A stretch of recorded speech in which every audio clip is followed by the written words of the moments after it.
João capítulo 10, versículo 10. João 10, 10, um texto que conhecemos tão bem, e eu quero iniciar com ele hoje. O ladrão vem somente para roubar, matar e destruir. Isso aqui é Jesus falando. Eu vim para que tenham vida e a tenham em abundância. Amém? Eu vim para que tenham vida e a tenham em abundância. Eu queria que falássemos essa segunda parte juntos. Vamos lá? Eu vim para que tenham vida e a tenham em abundância. Será que podemos mais forte, com convicção? Eu vim para que tenham vida e a tenham em abundância. 1 Timóteo capítulo 6, versículo 6 a 10. Tendo sustento e com que nos vestir, estejamos contentes. Vamos o texto todo, de 6, vamos até a partir do 6, né? Até o 10. De fato, grande fonte de lucro é a piedade com o contentamento. Porque nada temos trazido para o mundo, nem coisa alguma podemos levar dele. Tendo sustento e com que nos vestir, estejamos contentes. Ora, os que querem ficar ricos caem em tentação e cilada e em muitas concupiscências insensatas e perniciosas, as quais afogam os homens na ruína e perdição. Porque o amor do dinheiro é a raiz de todos os males, e alguns, nessa cobiça, se desviaram da fé e a si mesmos se atormentaram com muitas dores. Vamos orar. Pai, eu oro pedindo que o Senhor ministre através dos textos que lemos e dos textos que leremos, mas que o Senhor venha ministrar através da Tua palavra, Pai. Usa a minha vida apenas como instrumento e que o Senhor venha ministrar poderosamente e nossos corações sejam tocados, Pai. Abençoa cada pessoa que está aqui no presencial, que o Senhor venha trazer entendimento para cada um. Senhor, se há alguém aqui com algum mal-estar físico, eu oro para que eles sejam tocados pelo Senhor, Pai. Em nome de Jesus, Pai. Eu oro, Pai, por todos aqueles que estão aqui. Eu oro por aqueles que estão em casa também, Senhor. Nesse momento eu quero também abençoar a vida da irmã Otília, que pede as nossas orações, que não pôde estar hoje na Tua casa por não estar bem de saúde. Nós abençoamos a vida dela e pedimos saúde para ela, Senhor. Eu oro também pela vida da irmã Tereza Balar, que também não pôde estar aqui por não ter passado bem a noite, mas nós abençoamos a vida dela com saúde, Pai. Que a Tua filha receba a saúde em nome de Jesus. E eu abençoo todos que estão aqui e aqueles que estão em suas casas, que estejamos bem para receber a Tua palavra, em nome de Jesus. Amém. E graças a Deus. Aleluia. Eu quero então hoje tratar sobre o tema: não busque a riqueza, busque a vida abundante. Não busque a riqueza, busque a vida abundante. Eu vou estar falando, pensando mais na questão financeira. Vou estar falando mais exatamente nessa vertente. Estamos falando de riqueza. Eu quero falar sobre a vida abundante no sentido da prosperidade, sim, financeira. A vida abundante tem tantos viés aí, tantas áreas, mas eu queria pensar um pouquinho sobre a questão financeira hoje. E eu quero pensar biblicamente aqui com você, fazendo ver diferenças entre o ser rico e ser próspero, entre o ser rico e ter a vida abundante. São coisas bem diferentes, bem diferentes. Então nós vamos pensar, e eu falei, por exemplo, sobre este livro que eu apresentei aqui, Pobreza, Riqueza e Prosperidade, saindo de uma vida de escassez para a verdadeira abundância do reino. Pastor Chris Vallotton, ele conta um pouco a história da sua vida. Daqui a pouco eu vou trazer oito coisas aqui que ele vou só apenas ler, evidente, não é? Não são tópicos, tá bom? Mas eu queria, né, senão vocês já estão pensando, o pastor vai terminar 14h hoje. Não, fica tranquilo, isso é só a introdução. Ele fala sobre 8 coisas, não são os 8 princípios da mensagem, tá bom? Fica tranquilo. Senão não tem bolo. Mas pastor Chris Vallotton, ele fala sobre 8 diferenças entre rico e prósperos. Mas antes de eu falar, e temos aqui também, antes de mostrarmos isso, eu queria contar um pouquinho a história do pastor Chris Vallotton. Ele diz assim que o seu pai se afogou quando ele tinha 3 anos de idade, deixando a sua mãe sem dinheiro e com 2 filhos pequenos para se alimentar.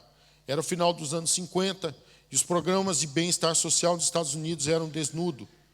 Nós nos mudamos para os projetos cercados por outras pessoas presas no mesmo sistema de pobreza por várias razões.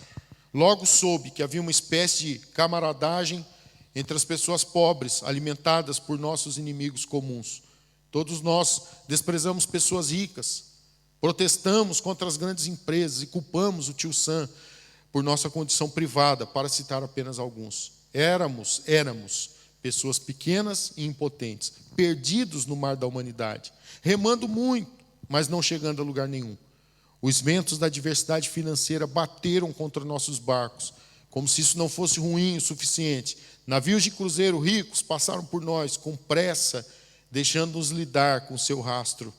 Isso nos lembrou ainda mais dos caminhos imprudentes dos ricos e cimentou em nossas mentes a parede de pedra da indiferença que dividia os que têm, entre aspas, dos que não têm, entre aspas, do mundo. Eu cresci pobre e odiando os ricos. Eu não sabia como sair desse pensamento de pobreza. Foram necessários anos para entender meu valor, minha identidade em Cristo e o coração de Deus por uma vida abundante, para aprender o que é uma mentalidade de riqueza. É algo que vem de dentro e funciona em sua vida. Fico feliz em dizer que não penso da mesma maneira que pensava quando era criança. O que eu tive que entender foi o fato de que ser rico e ser próspero são 2 coisas completamente diferentes. Aqui estão algumas coisas específicas que aprendi ao longo do caminho. 8 coisas. 8 diferenças entre ricos e prósperos. A primeira delas, ele fala que as pessoas ricas obtêm sua identidade das coisas que possuem, suas casas, carros, iates, dinheiro, etc. A identidade das pessoas prósperas vem de quem elas são, não do que possuem. Só para facilitar aí para quem gosta de notas, eu vou mandar isso no grupo da igreja, tá bom? Que é muita coisa, tá? Então, as pessoas ricas obtêm sua identidade das coisas que possuem, suas casas, carros, iates, dinheiro. A identidade das pessoas prósperas vem de quem elas são, não do que possuem. Segunda coisa, as pessoas ricas passam muito tempo tentando não perder seu dinheiro, ou a desperdiçam consigo mesmas. O dinheiro das pessoas prósperas é apenas uma expressão de quem elas são. Então, elas estão confiantes em seu bem-estar. Terceiro, pessoas ricas trabalham por dinheiro. O dinheiro das pessoas prósperas trabalha para elas, funciona para elas. Que princípio? Pessoas ricas trabalham por dinheiro. O dinheiro das pessoas prósperas funciona para elas, ou seja, trabalha para elas. Quarto, as pessoas ricas pensam em seus ativos, enquanto as pessoas prósperas sonham com seu legado, com aquilo que vão deixar. O legado é tão maior do que a herança. Quinto, pessoas ricas dão às pessoas. As pessoas prósperas investem. Investem em pessoas com uma expectativa de retorno sobre o investimento, medido por um resultado predeterminado. Volte ali, por favor, só para você entender, né? Essa expectativa de retorno não tem a ver, não tem a nível financeiro, tá? Só para o entendimento, quer dizer, não. Vou dar um exemplo, por exemplo, né? Nós abençoamos as pessoas em África e nós ficamos na expectativa de um retorno, sim. Um retorno de transformação. Você está entendendo? Um retorno de transformação social, por exemplo. É nessa expectativa. Então, como você está vendo, tem a ver com dinheiro.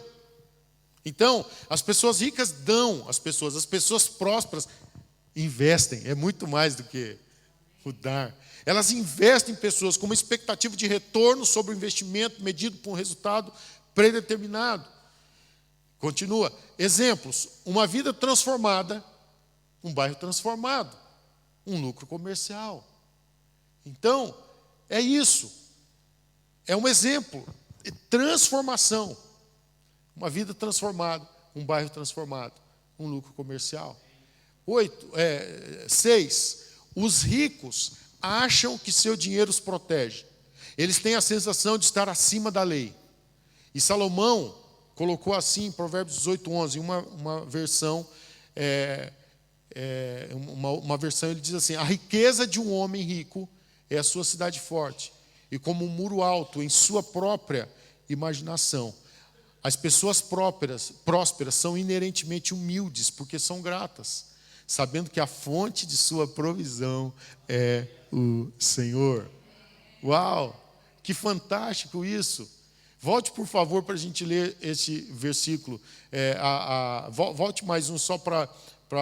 Isso é Provérbios 18:11, eu não sei exatamente qual a versão que ele está usando, né? Que as versões mudam bastante os termos, né? Mas olha só, pode passar, por favor. A riqueza de um homem rico é a sua cidade forte e como um muro alto em sua própria imaginação. As pessoas prósperas são inerentemente humildes porque são gratas, sabendo que a fonte de sua provisão é o Senhor. Glória a Deus. Avante, por favor. 7, as pessoas ricas têm um desejo pelas coisas que podem comprar. As pessoas prósperas têm uma visão do legado que elas estão deixando. Aleluia. E em 8, o último lugar da introdução, tá bom? O dinheiro da maioria das pessoas ricas foi dado a eles. Eles receberam uma herança, ganharam uma lotaria, uma ação judicial, tiveram sorte no mercado de ações e etc. Portanto, eles não sabem como reproduzi-lo, como fazer mais. Isso cria muita insegurança em suas almas. As pessoas prósperas têm sabedoria e poder para criar riqueza, portanto, vivem com confiança e não têm medo do futuro. As pessoas prósperas têm sabedoria e poder para criar riqueza, portanto, vivem com confiança e não têm medo do futuro. Então, concluindo esta introdução do pastor Chris Vallotton, ele diz assim: esses símiles não devem ser a última palavra sobre pobreza, riqueza e prosperidade. Eles são contrastes simples para ajudar a explicar como as pessoas em cada uma dessas mentalidades pensam. Os símiles também ajudam a explicar por que muitas pessoas são ricas, mas muito menos delas são prósperas. Além disso, porque a verdadeira riqueza é primeiro uma condição do coração que afeta o mundo ao seu redor e não está necessariamente relacionada à quantidade de dinheiro que alguém tem no banco. Há muitas pessoas ricas, prósperas, ricas no sentido de prosperidade, prósperas, que não têm muitos ativos. Então, onde você está? Como você pode ajustar seu mundo interior para começar a pensar como uma pessoa próspera, em vez de apenas sonhar em ser rico? É uma pergunta. Pensando, portanto, no tema que estamos falando, não busque a riqueza, busque a vida abundante. Eu queria falar sobre 3 coisas. A primeira delas, eu já falei em 8, você viu? Então fica tranquilo, né? Mas eu queria falar aqui, em primeiro lugar, a busca e o amor pelas riquezas são maléficas e podem trazer muitas dores. Vamos ver o texto de 1 Timóteo 6, 9 e 10. Olha só o que a Bíblia fala, de fato, grande é o 9 e o 10. 9 e o 10, por favor. Ora, os que querem ficar ricos caem em tentação e cilada, e em muitas concupiscências insensatas e perniciosas, as quais afogam os homens na ruína e perdição. Porque o amor do dinheiro ou ao dinheiro é raiz de todos os males. Presta atenção que não é o dinheiro, é a raiz. É o amor ao dinheiro que é a raiz. Então não é o dinheiro que é a raiz de todos os males, mas sim O amor, então entenda, o amor ao dinheiro é a raiz de todos os males. E alguns nessa cobiça se desviaram da fé e a si mesmos se atormentaram com muitas dores. Então preste atenção, o problema não é ser rico, não é ter dinheiro. O problema é se você não entende os princípios e não vive os princípios do reino. Se você tem aquele desejo, eu quero ser rico. Então, em nome de Jesus, você entenda que há muito mais na vida abundante do que na riqueza. E a vida abundante que você precisa ter. Então, se por acaso você pensava em ser rico, comece a pensar em ser simplesmente o que Deus deseja para você. E é óbvio, o que Jesus prometeu para nós? Ele prometeu a vida abundante. Eu vim para que tenham vida e a tenham em abundância. Então, não busque riqueza, busque a vida abundante, queira ser próspero, é isso que devemos buscar. O mundo aí fora corre por dinheiro e aí se atropelam. Eu falei um pouquinho aqui na quinta-feira sobre essa questão da produtividade, eu falei mais na questão de tempo, mas falei um pouquinho sobre o princípio de nós termos margem, até mesmo na questão financeira aí também, e a gente não ficar aí trabalhando muito, cuidando com a questão do tempo, cuidando da questão de nós podemos fazer as coisas do jeito que o Senhor quer. Então entenda que o que precisamos buscar não são as riquezas, mas sim a vida abundante que o Senhor deseja para nós. Então, a busca e o amor, essa busca desenfreada, não é, entenda, por favor, não é problema ser rico, é problema não ser próspero, aí sim. É problema não ter a vida abundante. Se você for alguém que tem a vida abundante e tem a riqueza, amém. Mas se você só tiver a riqueza e não tiver a vida abundante, isso é um caos. É um caos. Entenda isso, e é importante nós compreendermos e termos esta compreensão, portanto. Vamos ver novamente, verso 9. Os que querem ficar ricos, isso é a palavra do Senhor, caem em tentação e cilada. Em muitas concupiscências insensatas e perniciosas, as quais afogam os homens na ruína e perdição. Verso 10. Porque o amor do dinheiro é raiz de todos os males, e alguns nessa cobiça se desviaram da fé e a si mesmos se atormentaram com muitas dores. Eu creio que está muito claro. E nós podemos ir avante. Portanto, a busca e o amor pelas riquezas, cuidado, elas poderão se tornar muito maléficas e trazerem muitas dores. Segundo lugar, eu quero pensar dentro desse tema, não busque a riqueza, busque a vida abundante. A riqueza sem propósito não tem nenhum valor para a eternidade. A riqueza sem propósito não tem nenhum valor para a eternidade.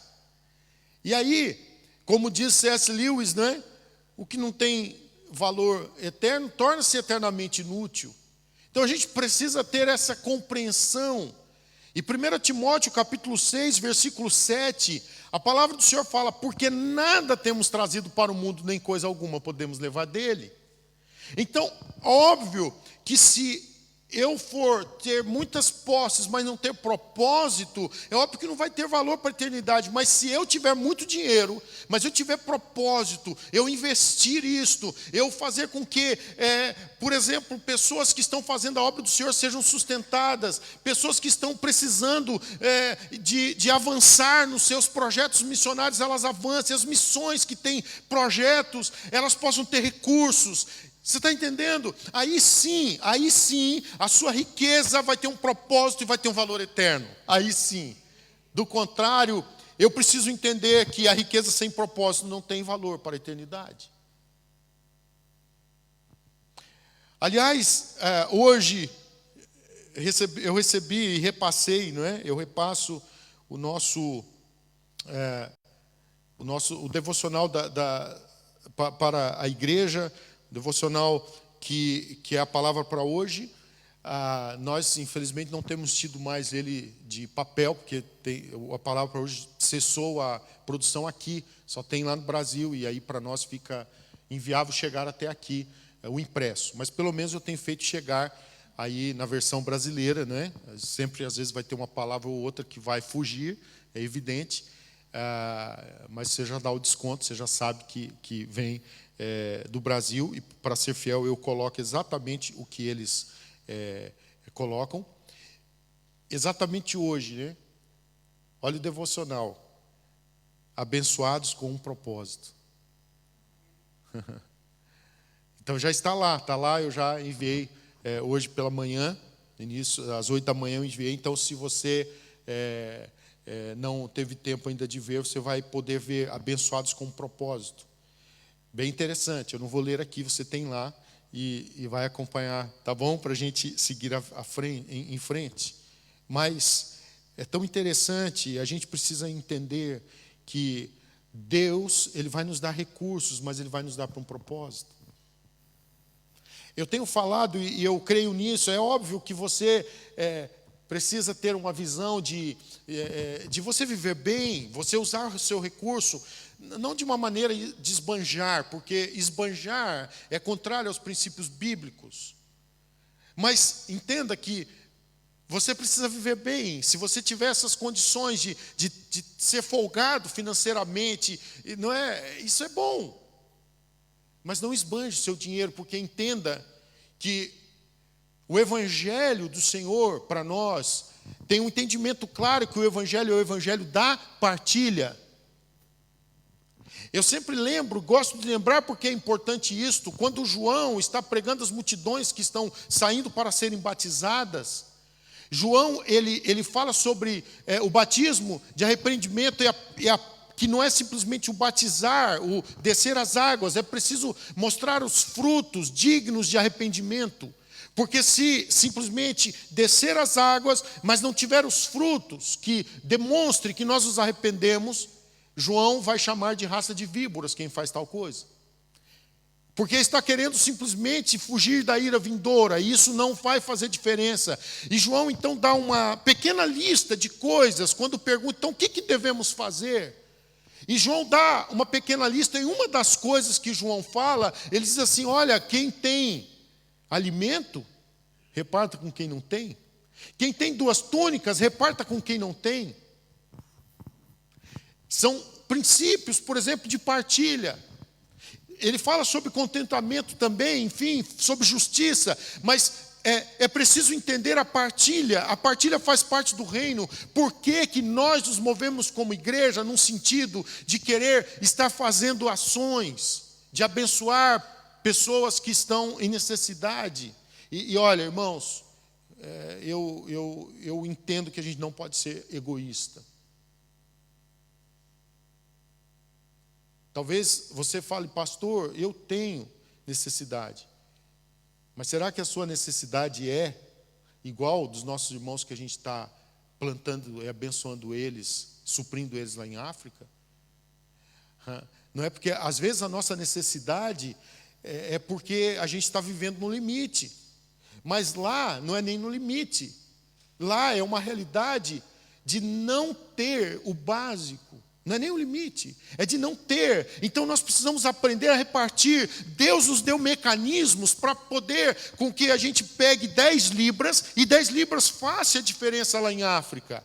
10 libras não vai funcionar muito para você aqui, não vai resolver, com certeza, muita coisa para você, sim ou não? 10 libras não vai funcionar, mas lá vai, não vai fazer muita coisa também, entenda isso. Só que para quem não tem nem água para pagar, não tem nem luz para poder pagar, você está entendendo? Não tem as contribuições autárquicas, né, para pagar, as rates, não tem nada disso. Não tem, para quem não tem nada disso, que vive num casebre, sem água, vive numa palhota, você está entendendo? Ele não tem nada para pagar. Então é óbvio que 10 libras vai ajudar ele o quê? A comer. E a comer o quê? O milho, o arroz, o básico. Não é um bife. Aliás, se você for comprar um bom bife, eu estou falando não estou falando 1 quilo, né? Um bom bife, você vai pagar 10 libras, possivelmente. Sim ou não? Porque carne boa aqui, boa mesmo. Não é? Vários aqui trabalham em mercado também, né? Vocês sabem o que é carne boa e o preço que custa, né? Lá em casa, a gente trabalha muito com panela de pressão. Você entende? O que é carne dura, você coloca na panela de pressão que resolve. Mas, claro, não vai ter o sabor de uma espetada, né, Gilberto? Não vai ter. Né, Pedro? Não vai ter, né? Enfim. Mas não dá para comer espetado todo dia, né? É óbvio. Bom, não sei vocês. Eu acho que não dá, né? A gente sabe mais ou menos aí o que a casa gasta a nível de Jersey, né? O que são as rendas para pagar, o que são as contribuições, o que são, né, os desafios inerentes a toda essa realidade financeira que vivemos. A ilha é cara. A ilha é cara. Deus nos deu mecanismos para poder repartir. Eu mais uma vez, eu digo isso. Eu tenho orado pela prosperidade de vocês. Eu não tenho orado por uma prosperidade sem propósito. Tenho orado. Aliás, prosperidade no ponto de vista bíblico é com propósito. Eu tenho orado mesmo. E deixa-me dizer, eu não estou trazendo essa palavra para você ter medo da riqueza. Eu estou trazendo essa palavra para você não buscar, porque se Deus quiser te prosperar ao ponto de você ser rico, Ele vai te prosperar e você vai ser uma bênção. Mas não busque, deixa que ela venha. Pastor, então eu não preciso me esforçar. Claro que não, você já sabe. Você tem que fazer o seu papel. A Bíblia nos ensina a sermos honestos nos nossos trabalhos. A Bíblia ensina a ser honesto como trabalhador ou como patrão, como senhor.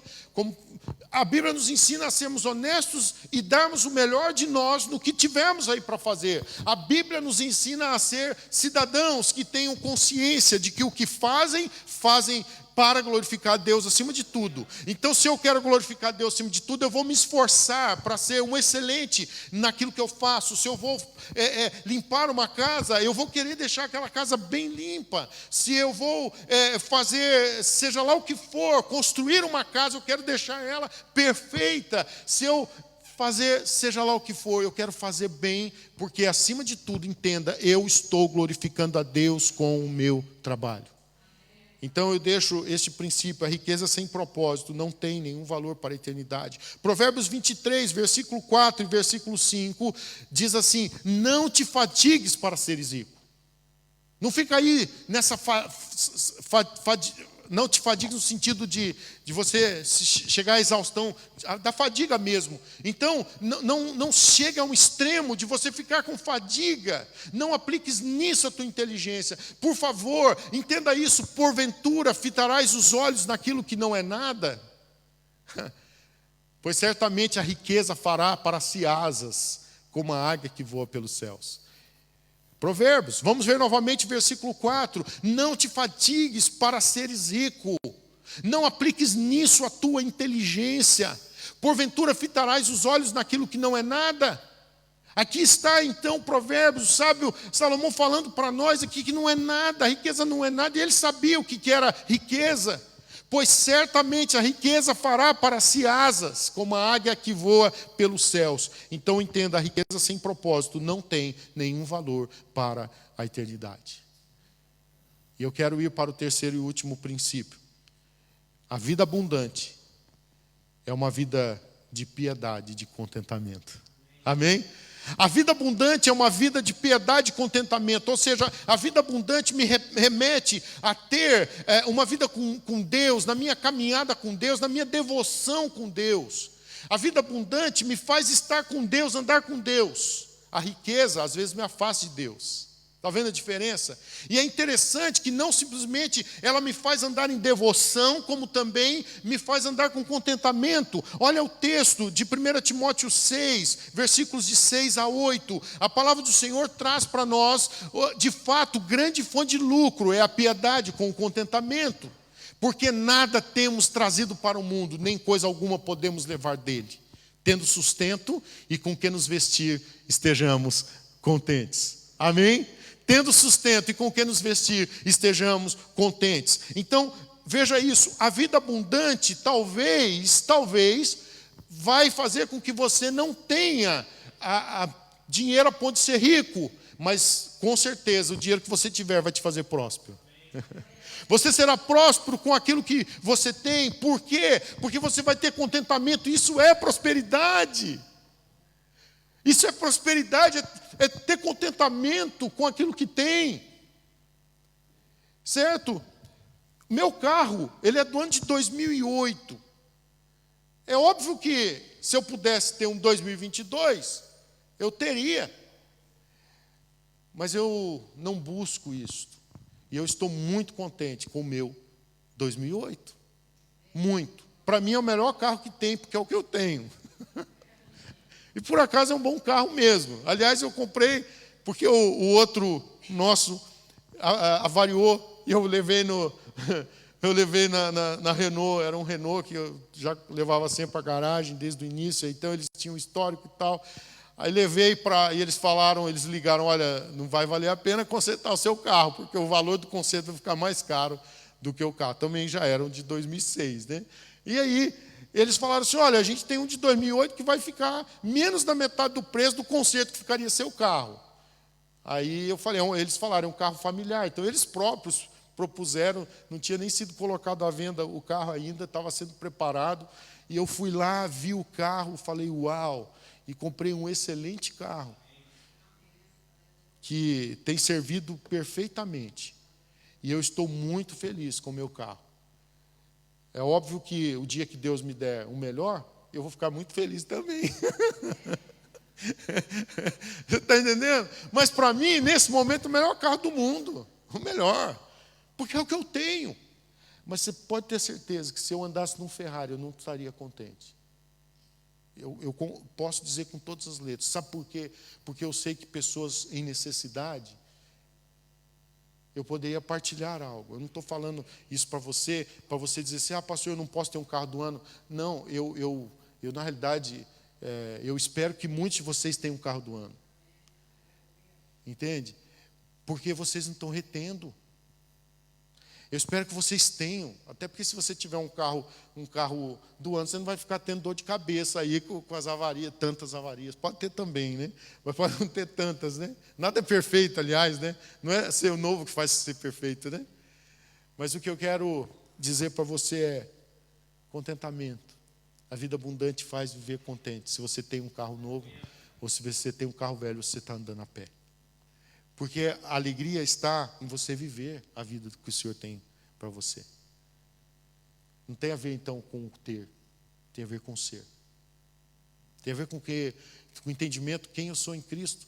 A vida abundante, então, me faz ter uma vida de piedade. Quando a gente está falando de piedade, a gente está falando de devoção. Certo? Uma vida de devoção a Deus. A gente está falando uma vida que se volta para Deus. Muitos ricos, a sua riqueza o faz afastar de Deus. Quem é próspero, quem tem a vida abundante, ele se aproxima de Deus. A vida abundante me faz estar próximo do meu Criador, porque Jesus veio para dar vida e vida com abundância. E a vida abundante, ela traz também o contentamento. Eu quero concluir essa palavra. João capítulo 10, verso 10 foi o texto que iniciamos. Ela diz assim, o texto diz assim, o ladrão, que é o diabo, Satanás, ele veio somente para roubar, matar e destruir.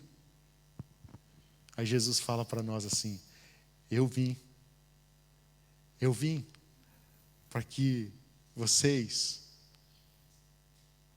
no sentido geral, eu vim para que tenham vida e a tenham em abundância.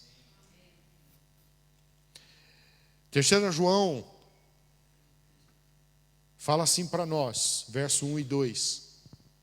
O presbítero ao amado Gaio, a quem eu amo na verdade. Amado, acima de tudo faço votos por tua prosperidade e saúde, assim como é próspera a tua alma. Olha que delícia, que gostoso. João aqui falando para Gaio, então ele fala aqui para Gaio, e ele diz, versículo 1, né, endereçado o presbítero ao amado Gaio, a quem eu amo na verdade, e ele então João faz essa declaração no versículo 2, amado, acima de tudo faço votos por tua prosperidade. E eu posso dizer para você, eu faço votos por vossa prosperidade. Eu faço voto por vossa prosperidade e também em saúde, assim como é próspera a vossa alma. Louvado seja o nome do Senhor, que assim seja na vida de cada um de vocês. Provérbios capítulo 28, versículo 6. Provérbios 28, 6 diz assim, que melhor é o pobre que anda na sua integridade do que o perverso nos seus caminhos, ainda que seja rico. Você está entendendo? Então, a vida abundante não tem a ver com você possuir muito, mas em você ser muito. Aleluia! Nós temos aprendido que é muito melhor ser do que ter. Certo? É maravilhoso quando nós temos essa vida abundante, mesmo que a gente não tenha muita coisa, mas nós somos abundantes, nós temos a vida abundante, nós somos ricos, isso é a verdadeira riqueza. Mas a realidade é que a nível simplesmente de finanças, a Bíblia fala que é melhor o pobre que anda na sua integridade do que o perverso nos seus caminhos, ainda que ele seja rico. E Eclesiastes capítulo 5, versículo 12, ele diz assim para nós: doce é o sono do trabalhador, quer coma pouco, quer coma muito. Ou seja, comeu bife, comeu ovo, está tudo certo. Não é? Comeu, seja lá o que for, se foi uma espetada, não é? Ou se simplesmente foi um arroz com feijão ou umas semilhas, né? Não importa. O que havia para comer, doce é o sono do trabalhador. Quer coma pouco, quer coma muito. Mas olha só, a fartura do rico não o deixa dormir. Então a mensagem para nós hoje foi: não busque a riqueza, busque a vida abundante.